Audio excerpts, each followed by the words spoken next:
Nababalot naman po ng tensyon ang Luneta nang magmatigas ang mga pinaalis na vendor doon. May live report si Emil Sumangil. Emil? Magandang hapon, Jiggy. Halos isang oras na naging tensyonado ang sitwasyon sa loob ng Luneta Park makaraang magmatigas ang grupo ng mga tindero sa kautusan ng mga pulis na lisanin nila ang lugar kung saan nakatirik ang kanilang mga tindahan. Nagbarikada, Jiggy, tumanay sa harapan ng kanilang mga pwesto ang mga nagrarally ng mga vendors para hindi basta mapasok ng mga pulis ang kanilang posisyon. Manila Police District Public Safety Battalion at SWAT team ang humawak ng sitwasyon.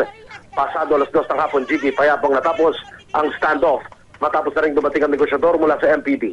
Pumayag din kinalauna ng mga vendors na lumipat ng pwesto sa tabi ng National Museum.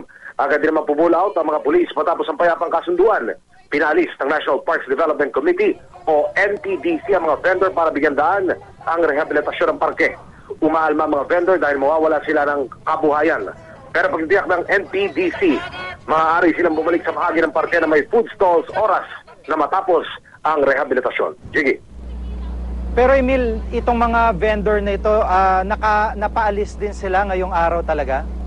Tama yan, Jiggy. Pasado alas 2 ng hapon, matapos na makipagdialogo doon sa kinintawan na ipinadala ng Manila Police District, ay kusa nilang binuhat at itinulak yung kanilang mga kariton patungo doon sa lokasyon kung saan sila pinahihintulutan nitong Luneta Park Committee na pumwesto at makapagtinda.